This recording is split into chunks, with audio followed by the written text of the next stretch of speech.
Hello and welcome to Magic Gathering Strat. I'm Binkaby and this will be another release draft, a 4-3-2-2 this time, shortest queue. We got the Green Siege. It ramps me when I don't need it to.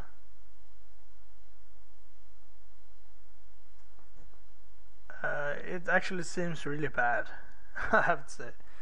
Okay. No. No. Okay, it's an aggressive one, that's always nice. That card I do like. Doom and Gloom is also pretty decent. Ethereal Ambush is probably the most powerful card. I either think it's the Absent Sky Captain or Doom and Gloom. I mean, the Green Siege, you don't need a mana on turn 5, and yeah, I think I'm just gonna go with the Sky Captain. It's a pretty decent card. I just have to check what it's worth. Since someone passed it, it's probably not that much. Windswept Heath.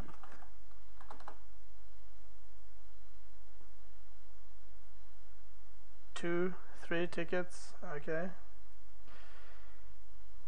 So we have a black dragon, what do you do? Not that much. We have the white dragon, which is a lot better. We have a Bathe in Dragonfire, which is really good. And that's basically it.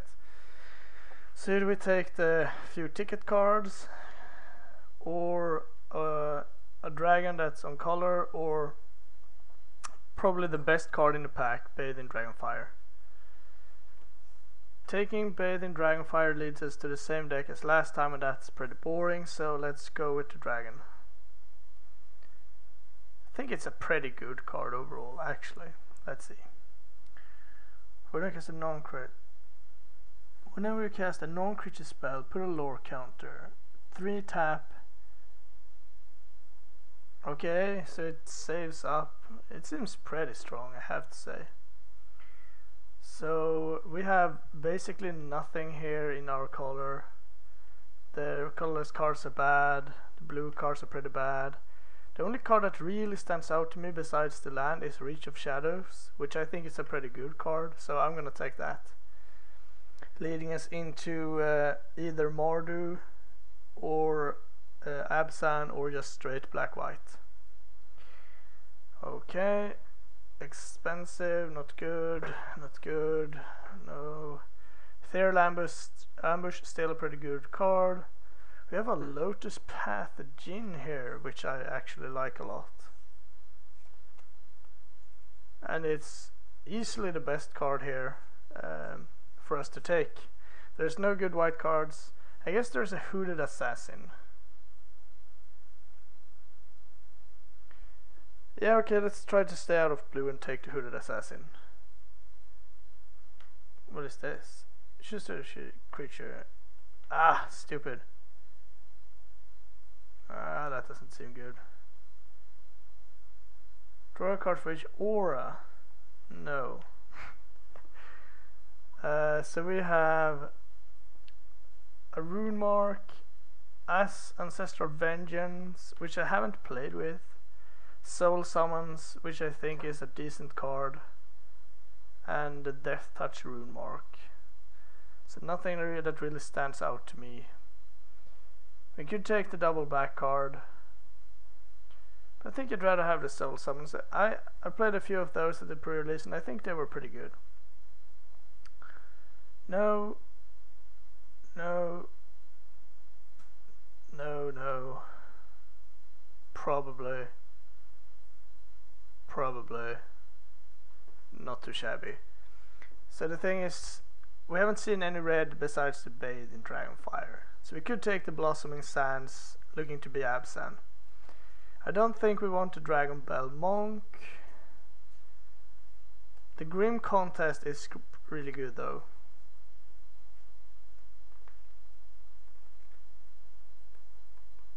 I'm gonna take the land actually. Let's see where we go from here. Rallied Ancestor. If I'm not 100% mistaken, it's really bad. Yes. So we have this, which I think is pretty good. We have a Hunter Week, which is also pretty good. And we have a Pressure Point, which is also pretty good. I think I'm just gonna take Harsh Sustenance, actually. We're not 100% on being green, and this is better than Pressure Point in this deck, for sure. A return to a critical card. Okay. It's decent. Don't want that. Don't think Pressure Point is for this deck. So basically, do we want another Hooded Assassin, or it's from my graveyard too? I think I just want another Hooded Assassin. Okay. Do we want a discard spell? A bad discard spell or a bad... Okay.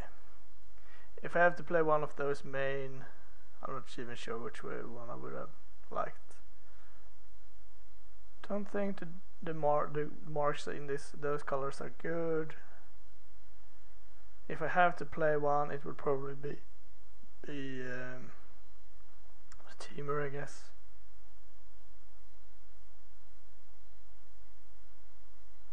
Pulse to 1, it's still not worth it. This one I do like though. Quite a bit actually. Sure, Siege Rhino. No, it's not Siege Mastodon. Siege Rhino would have been nice. I don't think he will play 2. Alright. The thing is that even though those cards are really bad, it's great to see them coming around at least. So not a fantastic start, I have to say. I am not impressed by the cards we are having.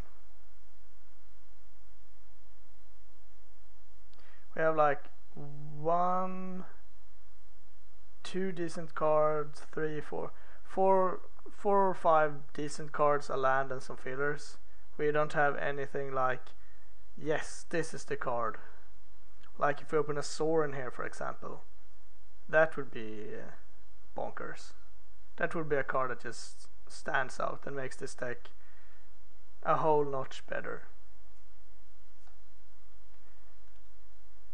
But it is encouraging to see that black and white cards are coming around. Oh god. This pack. We have to take Ghost Fireblade, obviously. Sheaf of the Edge would be so good though. We don't have that many warriors right now, but it's a good creature on its own. We could have taken Heart Piercer and gone Mardu instead. We have a Hate Blade, Skull Hunters, but Ghost Fireblade is just really good. Okay, here we have a Ruthless Ripper, which is pretty good. We have Mystic Monastery if we want to go red instead. We have a Tuskguard Captain, which is really good. A Bitter Revelation. I'm looking at the Ripper. Don't think I want to pick the Revelation right now, and the Bear Punch is not that great in this deck, so I'm gonna pick the Ripper. There's a dead drop, and I'm pretty sure I'll snag that up. We already have a 5 costing kill spell, and we have 0 delve spells, and dead drop is one of the better ones, I think. If it wasn't here, I would probably be looking at Throttle or Witness.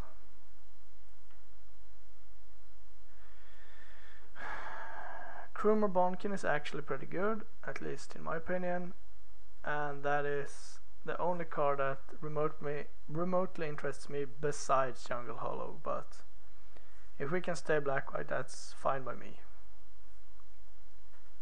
Alright, decision point. We have nothing in black and white that I want. So we could take Bring Low, which is decent. We could take Mortar Charm, which is pretty good. Really good, actually. Or we can take the land that fixes for it. Or we can take Alpine Grizzly, which we already have a fixer for. I'm going to take Mortar Charm. as a speculation. It's the best card for sure, and if we don't end up playing it, well, then we weren't going to play any of the other cards either, so. Okay, Freet Weapon Master.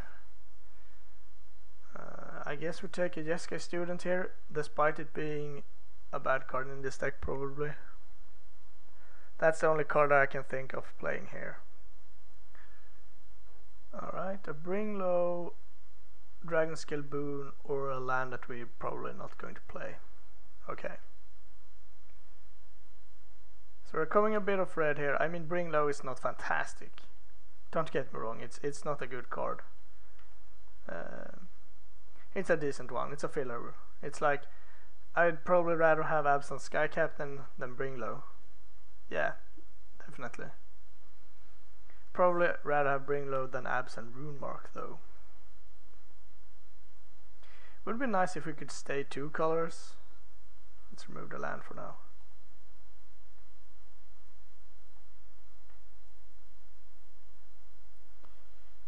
But other than that, I think we're doing okay. We have some evasive threats, some ground pounders, a couple of removals, and we have Ghost Fireblade, which is insane by itself.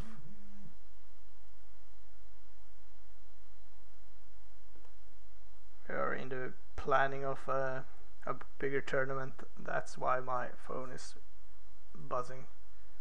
So how are we doing?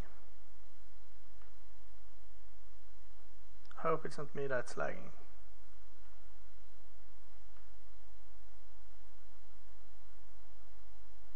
There we go. Windscarred Crag could be the pick here. This is actually a pretty good pack for us overall. Timely Hordemate would be decent, or rather we could make it decent. Salt Road Patrol is better than it looks. Sultai Scavenger is really good, and Windscarred Crag is something we would be very interested in. But I'm going to take the Scavenger for now. And be happy with that. Skull Hunter, Predenheis, I'll take it. It's a warrior. It's an early drop, it's good. I like Hateblade, but I'd rather have the Skull Hunter first. I'm gonna pick a War Behemoth, I think. Yeah. So we're still only black and white, which is nice. But I'm not that sad if I have to splash red. Sure, let's take a sideboard card. Oh, you can have all of those. That could at least be a sideboard card. And sure, I'm just not going to play banners. In this deck for fixing, it's just not remotely good. There is no card in my... I mean, Mortar Charm is good, but it's not that good that I'm willing to give up another card slot just to try to splash it. If I get a couple of lands in this last pack, sure. So 16 cards, we need 6 more at least. We have 1 or 2 cards we could potentially bring in from the sideboard.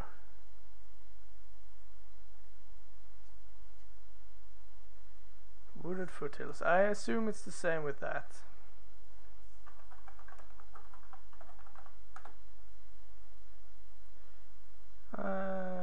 Yeah, 2 or 3 tickets. So we have a Heart Piercer, we have a Raider Spoil, Horde Chief, Ponyback Brigade. So, how many warriors do we have?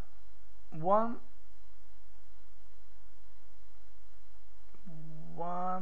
2, okay, 3. Not worth it. I'm looking at the Heart Piercer because of its extreme power level. Horde Chief would be a better pick. If I know we would be playing red, I would slam Heart Piercer, I think. But there's also Ponyback and more the Horde Chief, which is both really good. But I think we can make red work. I'm going to gamble on that we can make red work. Surak. Can we splash blue too? Okay, let's try to be realistic here. First of all, is there any lands? No. That's too bad. We have a High Spire Mantis, which is pretty nice. And we have Feed of Resistance, and we have Disowned Ancestor. I think I'm actually going to take the Ancestor, strange as it may sound. But I think it's pretty good. Feed of Resistance is really good too. I guess. Shambling Attendant is okay. Timed Hordemate, I don't think. I mean, it's good with more the Skull Hunter, but that's about it. We can't play Serac. I think I'll take the Disowned Ancestor. I need creatures as well. Oh. How greedy could we be? Because this is pretty nice. Are we taking it over anything? Not really. Yeah, I'm gonna take that. Maybe we will splash green instead, since we actually have a green land. Okay, no lands here. We have a Krumer Bondkin or Ankle Shankler, and I don't really think it's that great of a card. I'd rather take another Krumer Bondkin. Here we have a Jungle Hollow or a Windscarred Crag, so we really need to decide what we want to do now, because the time is way past up. Can we survive without the red? We basically have 2 good red cards versus 1 good green card, but we already have green fixing.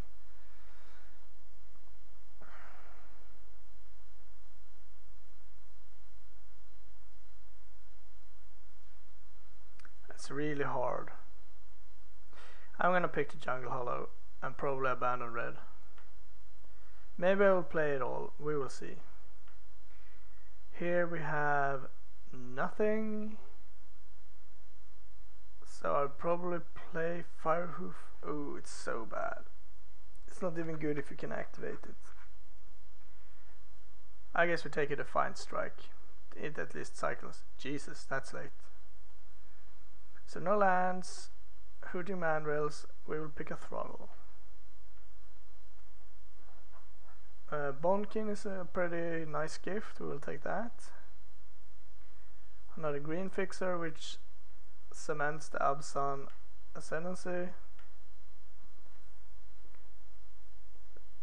That's pretty nice actually. I think it will be really good in this deck, but I still like the red cards I picked up, so. Any creature or land from into your hand. A creature or land. I don't think I will bring that in, but maybe. Otherwise the deck is finished. The only card I'm a bit sad about is the Rune Mark. All the other cards I could get behind, more or less. Wouldn't mind one more creature. I guess all things. I don't think I will ever bring it in, but it at least has some kind of upside. A very, very small upside.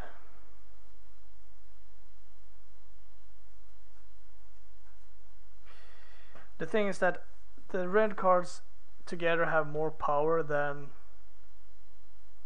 Yeah, I will take that and remove Rune Mark. The red cards together have more power than the Absan Ascendancy, I think. But in order to play all the red cards now,